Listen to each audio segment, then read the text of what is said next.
At 4 a.m. on January 15th of 2025, I was awake. The LA fires had been happening, and so I was awake a lot those nights. And I read this random tweet on my Twitter feed, which I do still call it Twitter, and I'm not on Twitter very often either. But it was this tweet from a woman named Anne-Laure LeCunff, and she just tweets out, putting it out there. If you or someone you know hosts a podcast and would like to discuss navigating uncertainty, systemic curiosity, nonlinear goal setting, mindful productivity, applying an experimental mindset to decision making, etc., things I tweet about myself, DMs are open. I was at that time in just the very beginning of creating this new podcast. And of course, I'm always looking for great guests. And I'm in the middle of the most uncertainty on planet Earth ever. And I did a little bit of research on her. And before I knew it, I was DMing her and saying, hi, you don't know me, stranger here. But I wanted to, jump in to talk to her because, well, this is a space where we talk about things on the verge, the betwixt and the between. My favorite word on the planet Earth is liminal, moving from one phase to another, discovering a new path. I mean, this is what my entire life is about. So I sent her a DM, and here we are. So Anne-Laure LeCunff is a French-Algerian neuroscientist, entrepreneur, and writer. She founded an experimental learning community for curious minds called Ness Labs. Just recently, I believe, defended her PhD in neuroscience and has also just released her book, where she champions the ideas that life is a series of curious experiments rather than a linear path called tiny experiments. In it, she unpacks the mindsets and the processes to run your own tiny experiments and let curiosity and learning guide your life. Her book is one of those books that you'll want to read over and over because, first of all, it will blow your mind open. But then there's so many useful practices and moments and approaches to changing life that you'll take it in and you'll want to go do your tiny experiment on it, basically. She is truly a woman after my own heart. And she told me, or recently, in an email when she replied back to me, that the book title could have been called Liminal Minds. Welcome, Anne-Laure. Thank you so much for having me. I absolutely love that your favorite word is liminal. If that was the case for more people, it would have been the title, but turns out a lot of people have never heard that word before.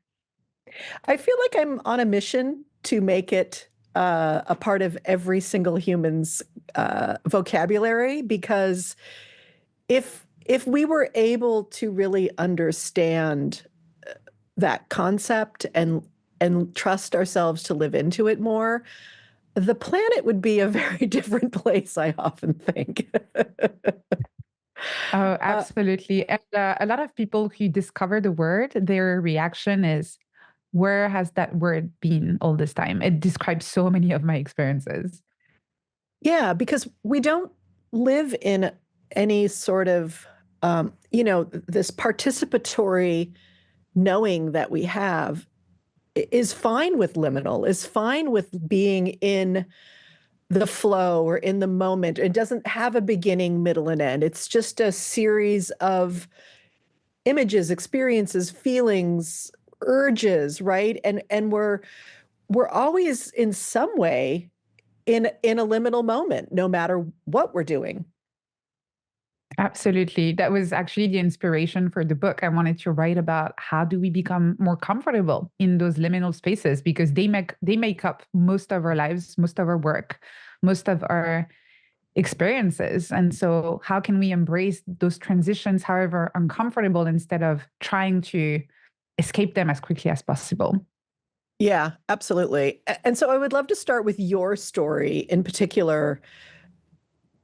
Were you always fascinated with this concept? Did you understand it in your own life, or did something happen in your life or a time in your life when you realized that you were fighting against uh, some other way of being, which, as you talk about in the book, and as I talk about a lot, I call it the habitual mind, the mind that is trained by our family experiences, shaped by that very important laboratory of our life.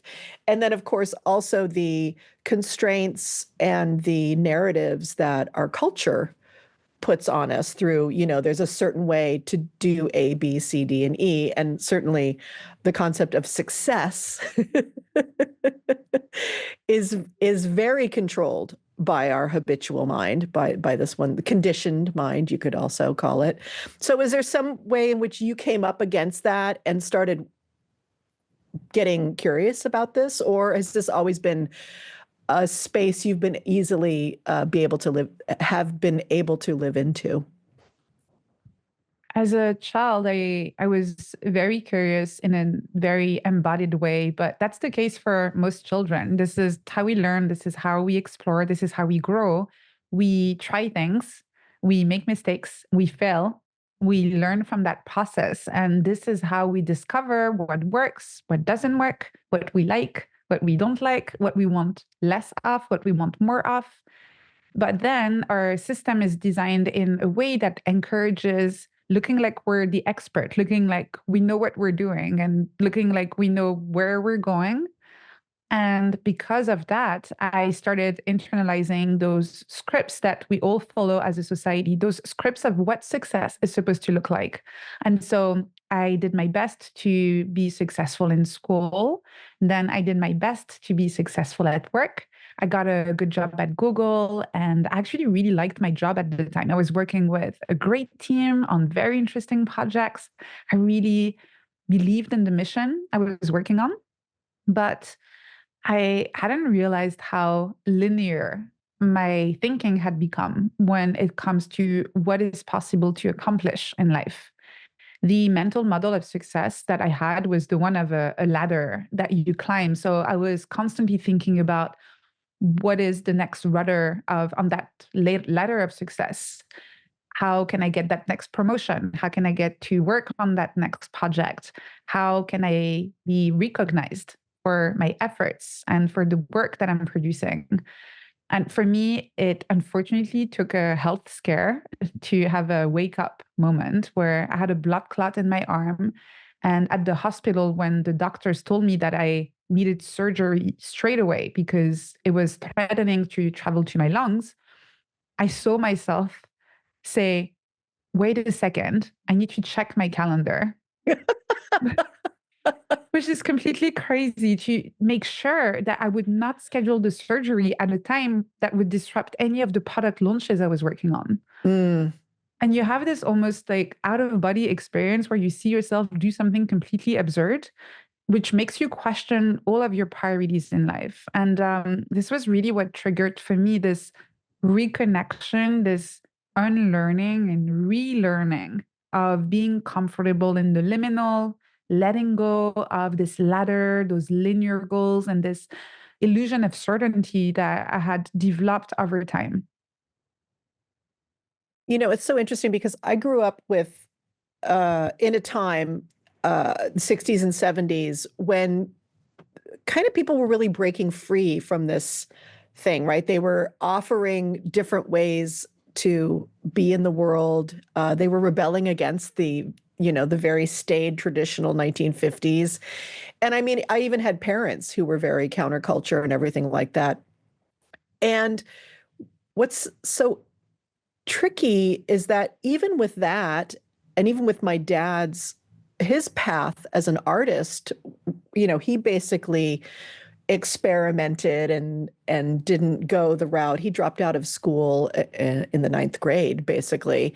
But because he was so successful, there was always this success and this ambition thing. So I still took the red pill or the blue pill or whichever pill it is in the matrix. And so it just goes to show how invisible kind of this filter is around success and what's right. And it usually does come with some sort of a moment in life. Like for you, it was a health scare. For me, it was my mother's death when in my mid 30s.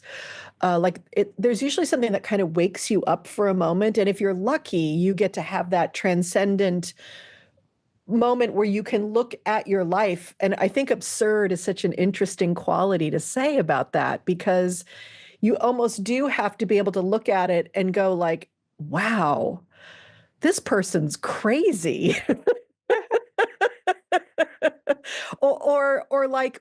But because something suddenly the meaning of life doesn't mean anything. Like what we made meaningful suddenly isn't meaningful anymore. And we get to connect to a different level of meaning in that moment. And it's a choice point then too. Like, do I follow this new meaning or do I stick with the agenda? I have to say your book is so incredible because, first of all, the way you language things and your approach, it's so fresh. I mean, these are ideas that, like I just said, I've thought about these ideas.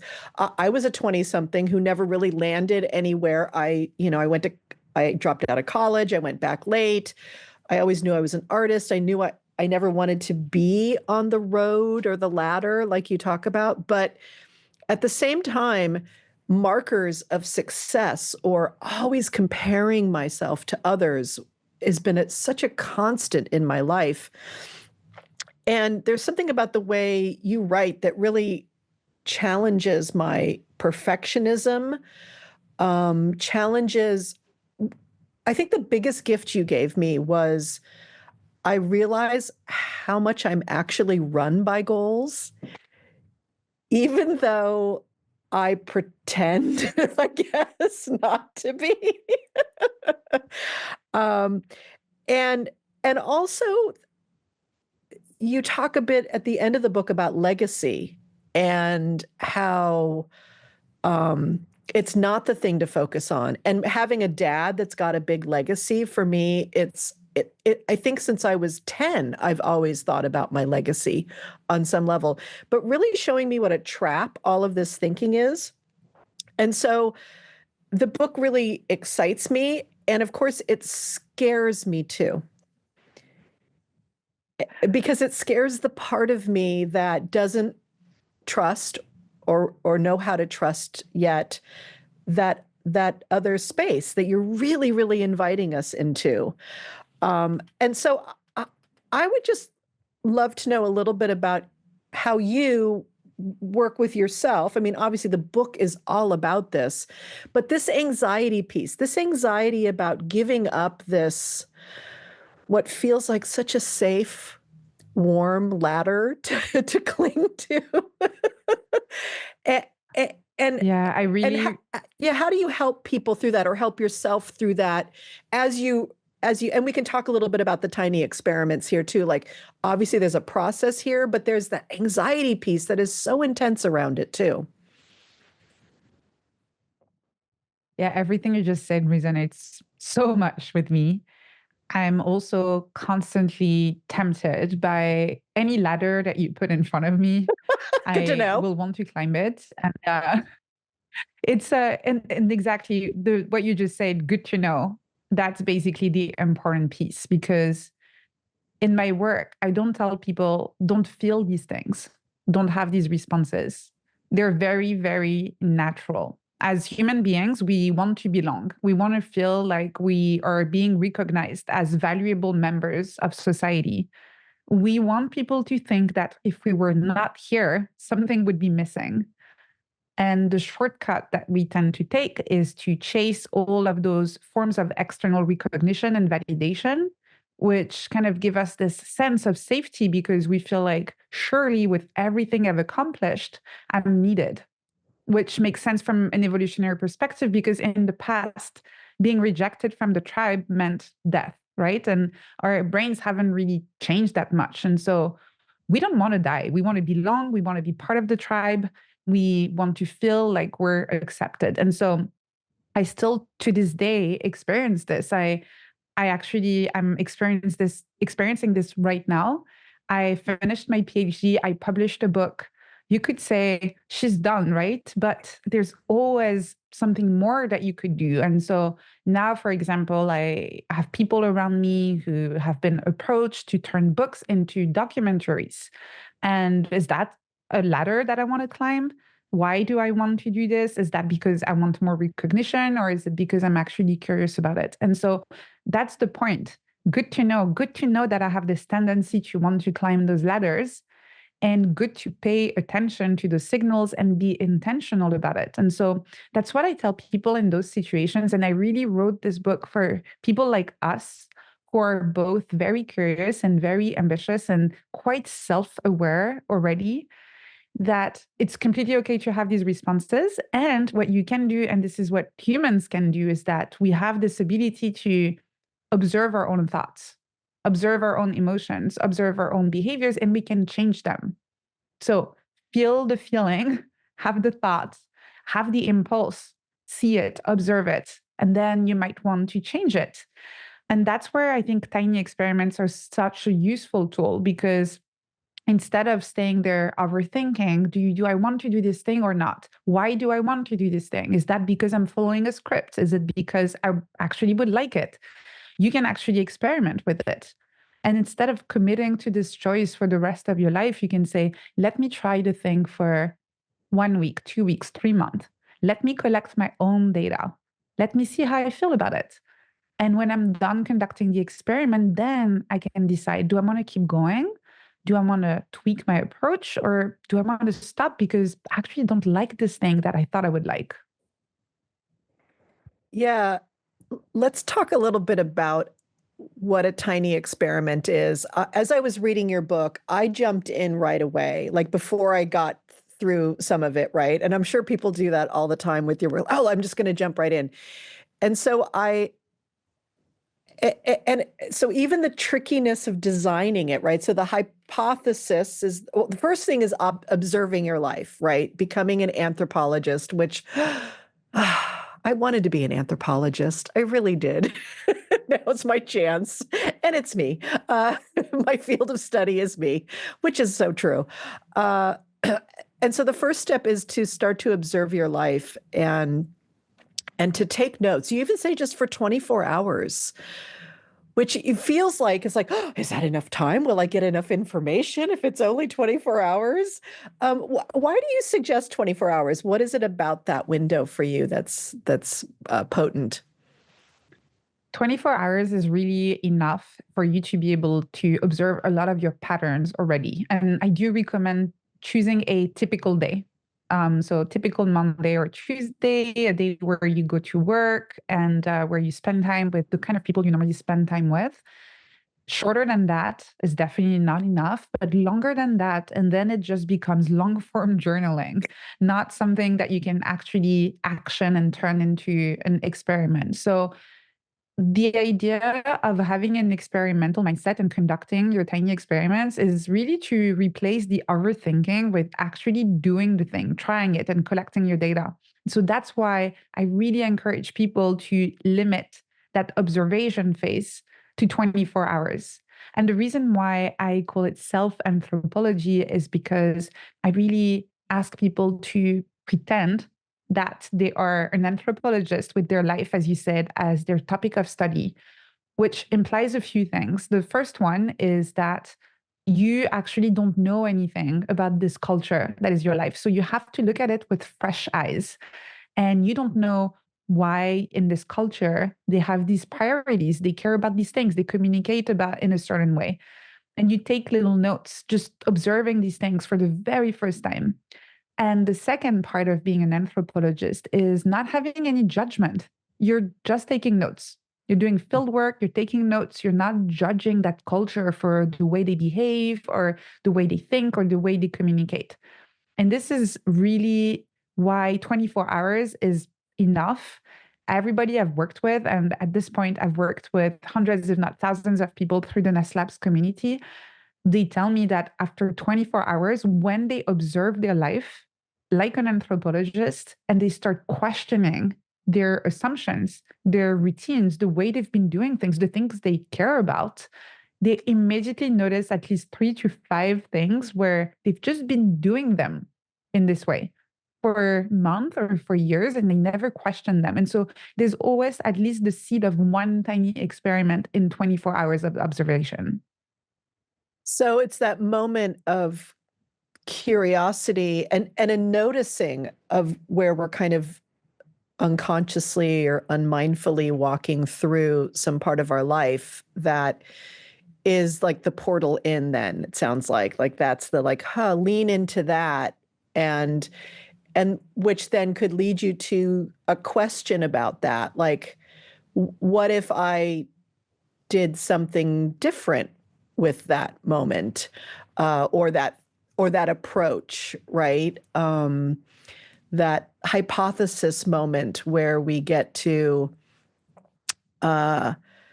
ponder, what Yeah. if? And actually, you just made me realize that, we talked earlier about what are the different kind of triggers that we can have to reconnect with the sense of curiosity. And in my case, it was this health scare, for you losing your mom. For a lot of people, it can be something quite traumatic happening, and that forces you to wake up and reconsider the way you've been doing things. And so to me, this exercise in self anthropology is a more gentle way to do this. And that's why it doesn't need to be very long.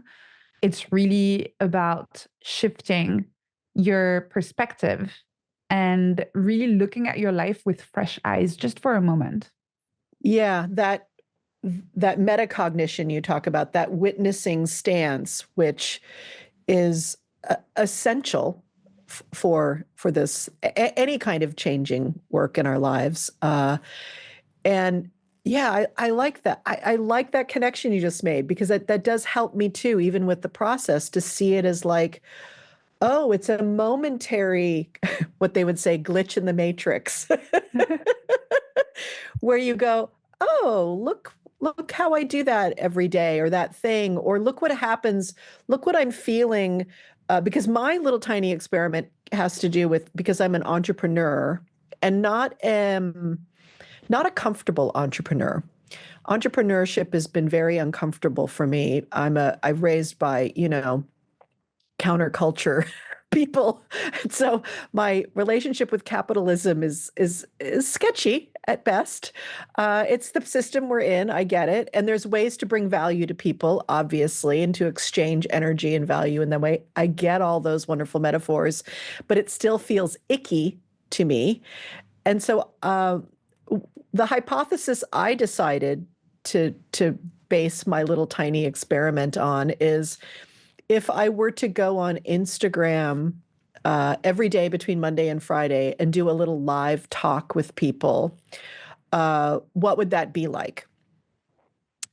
What would happen? Now, here's where I think I went a little wrong with mine, is because in the back of my mind, there's a hope that I'll get more engagement or I'll get more followers. Like, there was this success thing sitting over my shoulder here. And it's been hard for me. And I've resisted doing it after a week, because I think I'm not really in the right mindset. So could we talk a little bit about what is the mindset once you're decided on this thing you call the pact, right, with yourself to do something, which I just love so much, which is it's just an action for a duration, which is like so simple, so lovely. And then immediately my human mind comes walking in and just wants to complicate it and just add so much importance and outcomes immediately. Because the fact that you emphasize so beautifully, this is not about outcome, I'm so excited. And yet it's like a 5 alarm fire inside of me that it's not about outcomes. I love this example you're sharing. So, as you said, a pact, which is a mini protocol for personal experimentation, is in the format of I will, and then you choose an action, which is the thing you're going to test, for duration, which is the number of trials, just like in a scientific experiment. And in terms of mindset, what I find really interesting with what you shared is that it's a little bit like and I talk about that in the book as well, the double arrow in Buddhism, where there's the first arrow, which is you worrying about the outcome, which is actually fine. This is completely natural that this happens. But then there's the double arrow of feeling like the second arrow that you shoot at yourself for feeling this way. You have this Yes. sense of self-blame of that I'm not doing this right. Why am I worrying about the outcome? And so that's the mindset that you want to have when you're conducting these experiments. It's a mindset of systematic curiosity, which means being curious about absolutely everything, even Yes. the uncomfortable stuff, right? And so when you notice that you're worrying about the outcomes, instead of stopping the experiment or feeling like you're not doing it right, you just notice it. Huh, interesting. I know this is an experiment and still I'm worrying about the outcome. What is that outcome that I want to have? Why do I want that outcome? And how can I use this as a way to be more in touch with myself, to understand what are my worries? What are my hopes?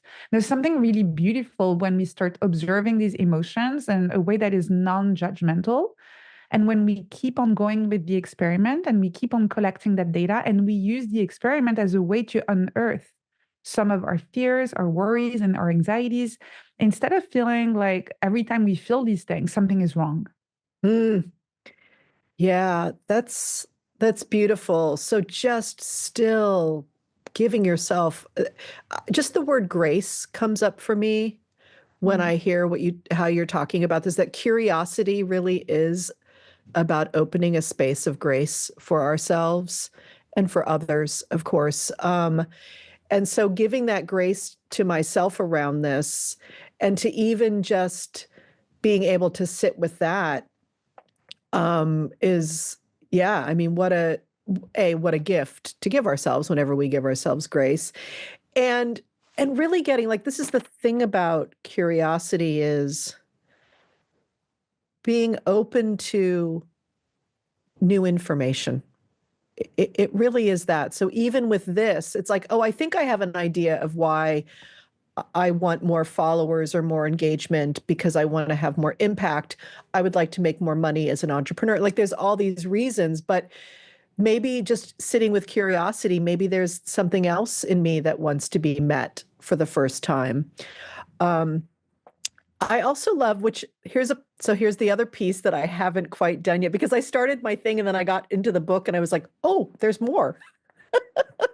There's other parts to this process, which is the observing, the taking the time every day to write your observations down as the experiment goes.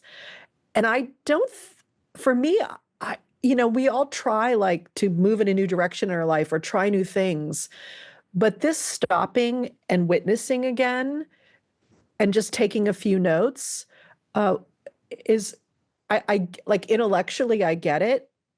And yet I'd love to hear from you, like, why is this important? Why is taking this moment and not just be like, oh, I'll remember this moment or something like that? Why is that part of the process? And how does it help feed the learning that's going on? Well, first, I don't think I need to expand too much on that, but we all know, if we're being honest, that we never remember these things we say we're going to remember. So true. And we all know that. But Yeah. somehow we still kind of lie to ourselves. We know we're not going to remember. So if something is worth remembering, actually do write it down because you will not remember it if you don't do that. So that's number one. But specifically when it comes to conducting experiments and developing this experimental mindset, what's really important is to create what I call growth loops. And a growth loop is making sure that whatever the experience is, whatever is working, not working, whatever is going great or is challenging, you can learn from it and you can implement whatever you learn into your next cycle of experimentation. So If you don't do that, you're just going to go in circles. You're just going to repeat the same thing over and over again, including the mistakes and including the suffering. Whereas when you take a little bit of time to observe, you take these little notes, you can then use them to tweak your approach and to adapt. And you can do this daily if that's something you're comfortable doing. But if that's too much for you, then you can also do that weekly. Weekly is okay. And especially for things that are quite important to you, usually by the end of the week, you will still remember enough of what is important. And it's better to do it weekly than to not do it at all. Oh, yeah, I like that. Sort of like a more of a cumulative sense of the week, unless probably something really jumps up and is like, oh, insight, better write down the insight type of thing. That makes sense. Yeah.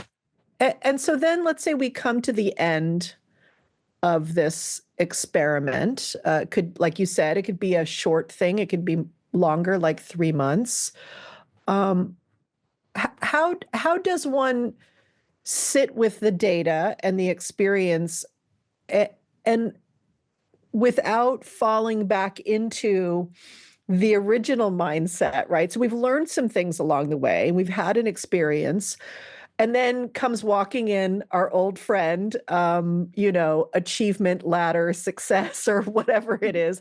How am I fitting in with, how will I not get kicked out of the tribe? How does one then steer forward? How does one make a choice to maybe keep this in our life or integrate some sort of learning or walk away?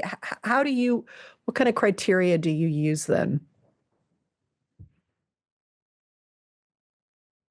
I love that you said steer forward because the tool I describe in the book is actually called the steering sheet. And it's really about taking all of these signals and then deciding how you want to move forward.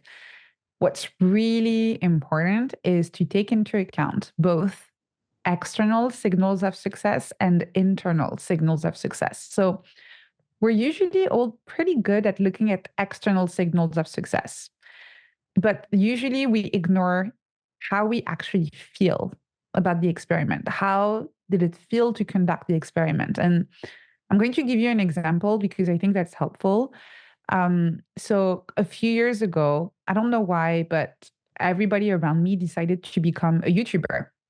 And that can actually be a good source of inspiration for an experiment where you see a lot of people around you who you respect and you like their work and they seem to enjoy something. You might feel like, oh, maybe I'll like it too. So I designed an experiment where I said, I'm going to publish a weekly video on YouTube until the end of the year. That was about 3 months. I did the experiment, completed the pact, this action of the weekly YouTube video for the duration of 3 months. And at the end, I looked at all of the signals. External signals were looking great. Quite a few subscribers, likes, comments, people liked the videos, great. Internal signals, I actually dreaded recording those videos. Every single week, whenever I had to sit in front of the camera and I had to script the video and just talk to myself and then editing them, even when I hired someone to help me, it was a little bit easier, but still, when I compared how I felt recording these videos compared to how I felt writing, there was a massive gap in terms of the internal experience of how that felt. And so if I had just focused on the external signals, then the next step would have been to keep on going, right? This was growing pretty fast. But the internal signals were telling me that this was not sustainable. And so the three options that you have when you use the steering sheet based on both internal and external signals are that you can either persist, and I call it persist because in our society, just keeping on going with exactly the same way you've been doing things is actually like taking a stand, not changing anything. You're not skating it up. You're just you're going to do it for another cycle and you're just going to keep going as is. The second option is to pivot.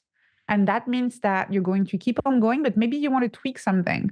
So maybe you've been publishing 1 hour long videos, and that's too much. So in the next iteration, you say, actually, half an hour. I'm just going to go shorter. Or maybe instead of recording on Fridays, you do it on Sundays when it's more quiet, whatever you want to tweak. And then the last option which is a valid option.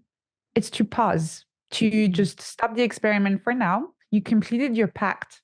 And by now, you know, based on internal and external signals, that based on your current circumstances, priorities, energy levels, and commitments, whatever your life looks like right now, this is not for you. And you might come back to it in the future, but for now, you're done. You're done collecting data for this cycle of experimentation, and you can move on and try something else. Yeah, I love all three of those words because they really are inviting you to just to do it in a very human level way, and that it really is the three options we have. There really is, and I love persist too because you said it it's not, so much about our culture is always about scaling up. People are always wondering, how are you scaling this? What's the next thing? What's the next rung on the ladder? It's a higher thing. It's a higher number of things. If we're not growing, we're dying. Whereas in nature, it's like, well, yeah, we have a growth season, but then we also have a hibernation season, right? So it's so civilized, is what I want to say. It's absolutely so civilized. And yeah, and also I love because the self-development work I do and my background in psychology, and obviously I'm also have a coaching program. And I'm an artist. I'm a writer. I write about my life. I write about my inner life. So inner life is so important to me, and how we're feeling it, and what's working. And also we get so many communications and messages from our culture about, it doesn't matter how you feel. You need to just keep doing. And this is really recognizing that the internal experience data is as important as the external data. And that if they're not dancing together, if they're not, feeling like they're of at least of par, I would say, then something does need to pivot or pause, right? That there does need to be an adjustment of some sort. And either one can be the trigger for that. Like you can assess that and try to figure out maybe a next phase of the experiment, like you said, if you want to pivot with it. I really love that. And again, it's one of those things though where the part of me is like, my soul and my body so gets that. And then that overthinking habitual self is like, oh, well, you just need to pull yourself up by your bootstraps, or, you've made your bed, young lady. Now you have to live with it type of mentality, which is in America, especially, it's part of our Puritan work ethic that we all inherited in this crazy country. It's so beautiful. One of the things you talk about in the book is, this idea of dancing with disruption, which we've talked a little bit about already with your health scare and things like that. But I really think about, I'm very much thinking these days about the collective experience and what we're going through as a species on this planet, and have been for a while. But in particular, in my country right now, I know you're in London and in the UK, there feels like there's so much disruption going on. And I'm curious, do you have any ideas about how we can walk through these times as individuals in our own lives, using some of the philosophy and ideas that you have in the book uh, to take advantage of this liminal space that we're actually in, but not be overwhelmed by it? Just wonder if you've been pondering anything like that lately. Yeah, absolutely. I'm based in London. I'm French-Algerian. I was in the US for a few months and up until recently, and I think this is not a uniquely American thing right now, where Yeah. actually it's pretty chaotic everywhere. And that creates a lot of anxiety, and people might be having this automatic response of freezing or trying to flee whenever they're faced with all of this change. Not of all of it, most of it doesn't look that positive. So that's the instinctive reaction that we have. And the way I describe it in the book, as you said, the chapter is called Dancing with Disruption, because I think it can be a little dense. So instead of trying to flee, to escape, or freezing because of the fear, we can dance with that anxiety, that uncertainty. And the way I describe it is a two-step dance, two-step reset. The first step is to acknowledge and connect with the emotional response that we have, the emotional reaction that we have when we're in that space of fear and uncertainty. And a very simple technique that has quite a bit of research around it that works really well is called affective labeling. And this is a fancy way of just saying labeling your emotions, putting words on your feelings. And by just taking the time to do this, describing what you're feeling right now, again, without any judgment, just by doing this, you basically regulate your amygdala that kicked in because of the fear, and you help your prefrontal cortex actually analyze and take over and saying, okay, actually, we're okay. That's what's going on when you name your emotions.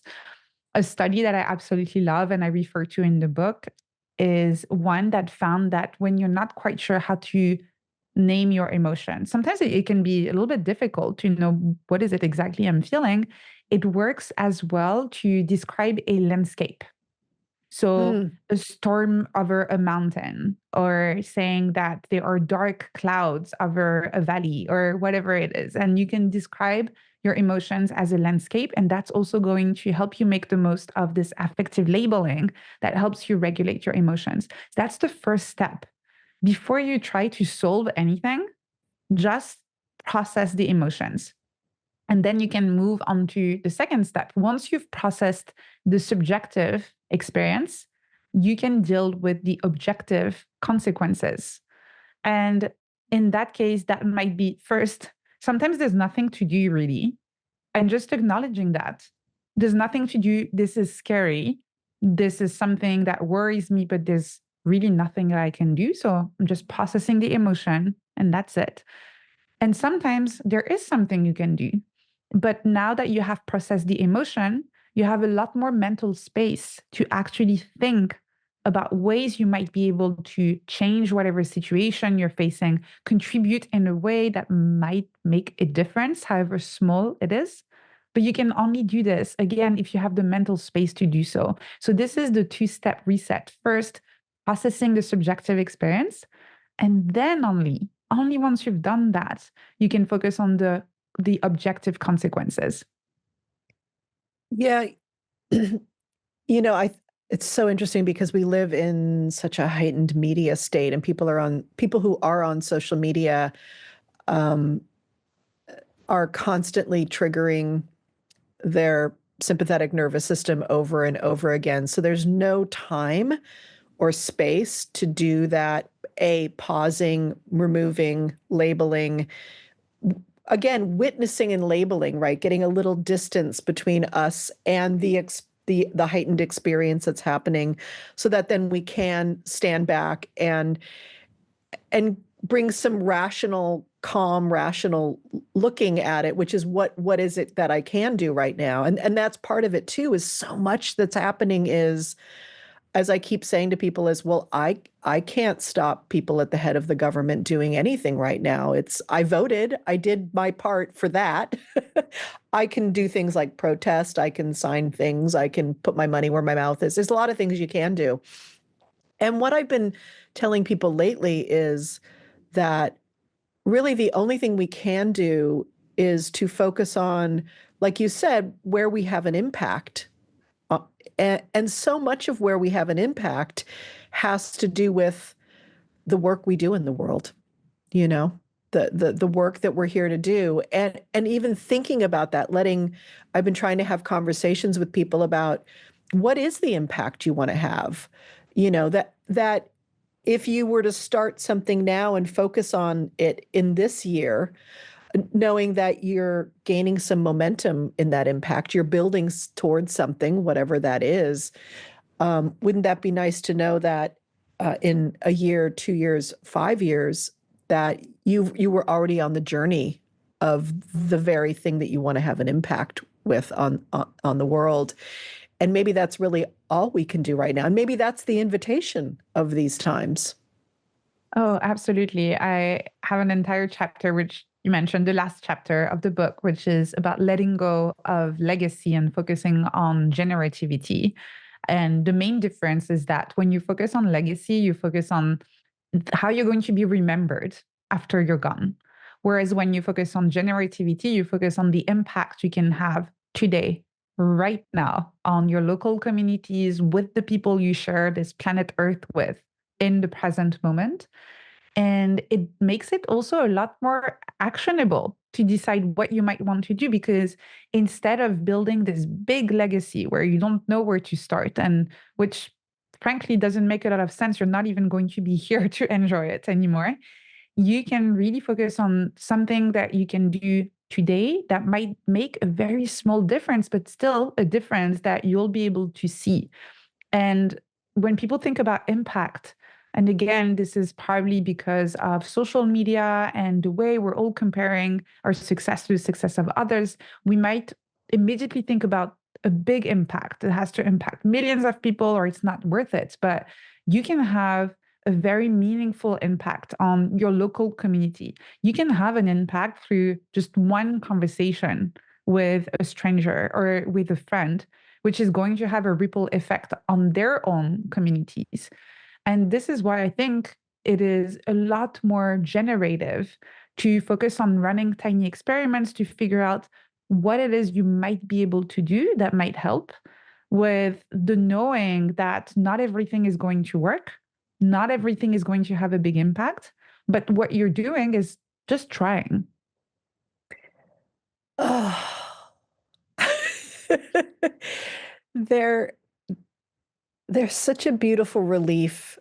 I mean, that was what my sigh was about there, is that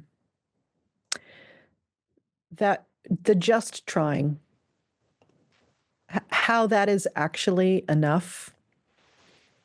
The showing up as present as we can be in the trying, curious, full of love.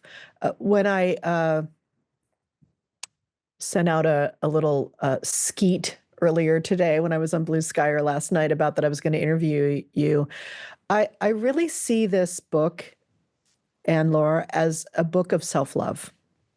Mm. It is such a profound spiritual teaching, this book.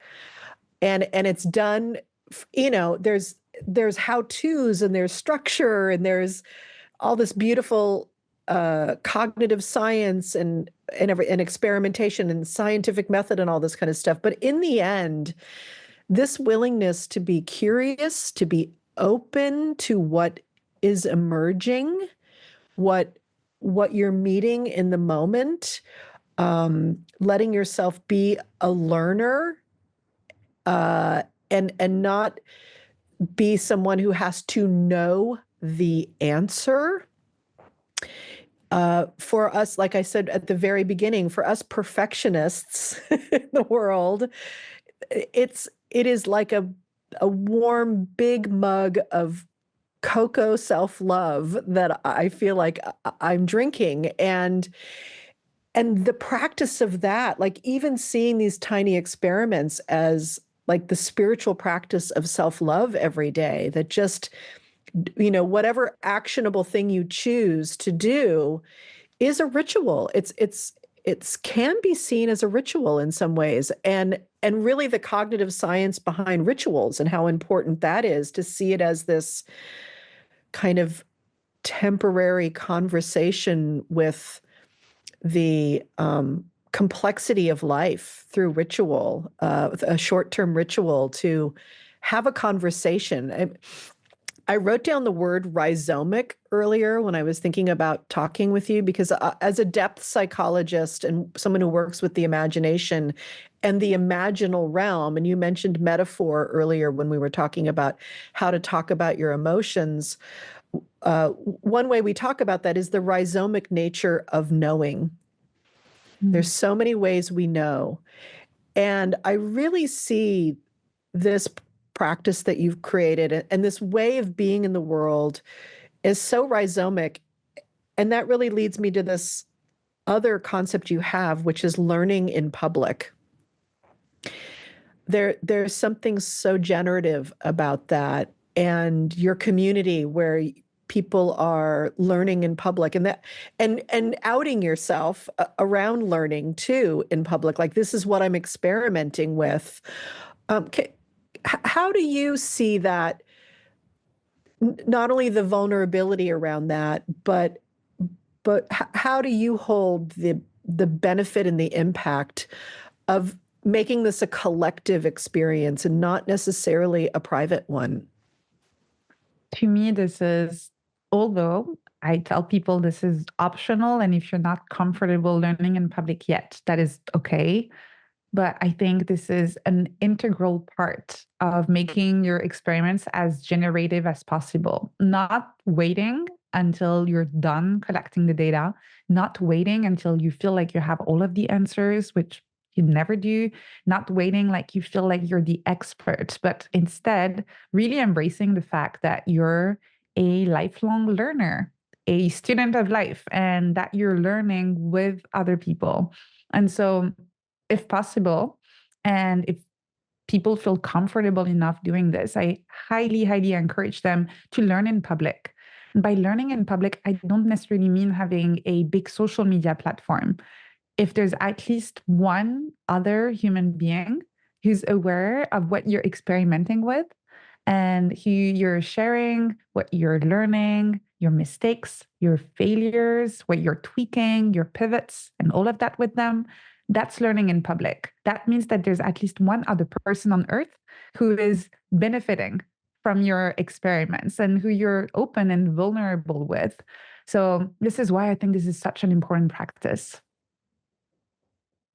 It makes me think about how early humans sat around the fire and told stories to each other about the hunt or about the gathering or about the fantastical understanding of the universe. But this collective exchange of observations, ideas, thoughts about things, that it is a sense of that it is like a reporting in of like, this is what I saw today, and did you notice this also? Or yeah, it's such a, I think it's such a wired in part of who we are.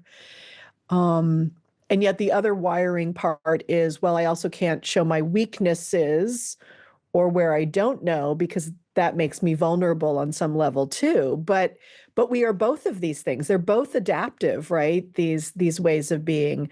And so it is interesting to see how, all of the things you and I have been talking about, whether it's the questioning and the doubt and the fear and the anxiety part, the sympathetic nervous system part or the parasympathetic, they're both adaptive and we need both of them, but it is only through the observing of them and the curiosity and the grace that we can recognize which one is going on, and inviting in the one that makes us open up. The curiosity space is really ultimately what evolution is about. It is.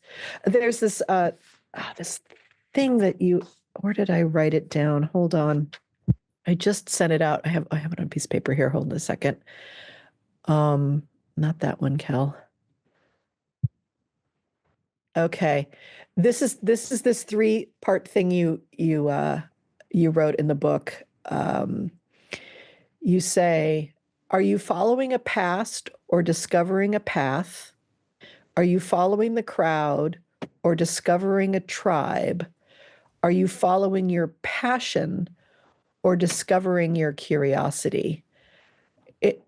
For me, it's like those 3 things could be like over the top of a portal of a building to see, like, checking in with self, which one are we doing, And I think those three things you're inviting us into are are kind of the natural underpinnings of evolution and organic unfolding of life.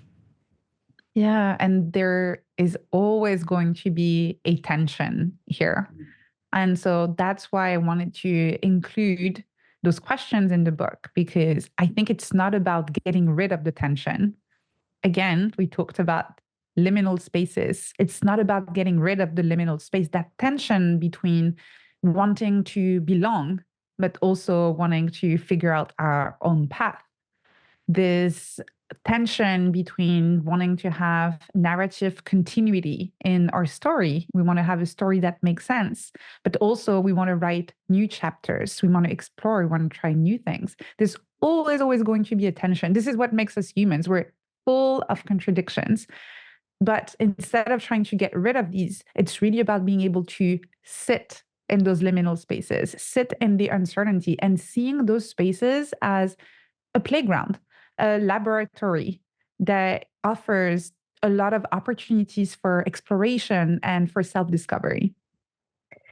Yeah, and again, it's so interesting because it is the fact that we have this ability for metacognition where we get to see that tension of the opposites in the liminal, whereas if we were less conscious, we would just be in it and we would just be following urges or whatever it is, more like when we look at nature and instinct, right? And so it's the gift of our consciousness, which is this incredible thing we have that is also the the weight of the consciousness. I mean, this is our human plight. But yes, being able to even know in the moment that feeling the tension and the discomfort of the uncertainty and the pulling of both is the privilege of being human and being a human on the verge. It is a real privilege of this moment. And like that is that in and of itself is meaningful in some ways. We've got just a couple of more minutes left. First of all, I just want to say there's so many things in this book that you say that I love, like the whole like tyranny of purpose. Like, oh man, girl, like that's so daring and I love it. We could talk another hour just about that. And you mentioned at the beginning too, here you are, you're done with the book. I know you're still promoting the book, so you're not quite done with it yet. I know what that's like to promote a book and to kind of be in the conversation with it. And you have just defended your PhD and you're moving on. What's going on for you in this liminal space right now? How are you sitting with, is there something emerging for you that you're like ready to kind of chomp into and get into, but because you're still tending the book and you have this continuity of your life, that's kind of you're not able to go there yet? I'm just so wondering what's bubbling up for you and what might be next. Yeah, it's not that I'm not able to, it's that I'm actually currently really trying to practice what I wrote about in the book and not rush to try and get out of this liminal space. So I have so many ideas for what could be next. I have a lot of opportunities I could explore.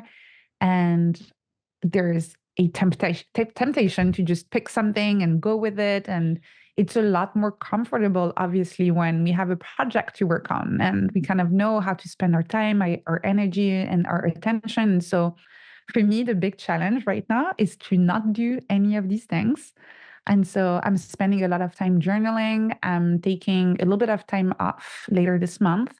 I'm going to go back to France, spend a bit of time with my family. And I am not going to make any decision as to what I'm going to explore next for at least the next few weeks. So the answer is, I don't know. And I think that's how it should be. Perfect ending today. We are sitting in the liminal. Yes. With yes, so beautiful.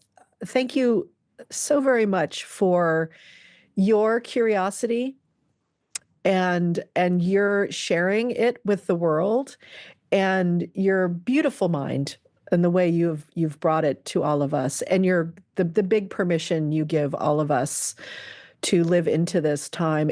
I believe your book is one that humanity, among many things, but could really utilize right now to walk us through this vast liminal time of humans on Earth, to just remember it's okay to not know, it's okay to be in the space of uncertainty, it's okay to watch all of the goings-ons of the emotions and the mind and the scripts, and to bring grace to ourselves and to bring grace to each other as we walk through this. Any last words that you have for us? I just want to thank you. Those were such thoughtful questions. And as you said, being on a book tour is being in conversation with the book. But I wouldn't be able to have those conversations if it wasn't for other people so thoughtfully reading it and reflecting back to me what resonated. And I absolutely loved this conversation. And I guess I want to leave people with just one question, which is, based on our conversation today, what might be your first tiny experiment that you might want to conduct? Perfect question. Thank you so much. Have a beautiful time off. I'm holding you in the liminal space that you're in. Excited to see what's happening next for you. Everyone, please, please, please go find Anne-Laure LeCunff on every social media. But most importantly, go find her book, whether it's the audio. I highly recommend the actual hardcover because the highlighting is a serious, fun thing to do in it. I've got 4 different colors going on right now. And enjoy her work. She's all over podcasts right now, and dig in. Thank you so much, Anne-Laure, for your time today. Thank you.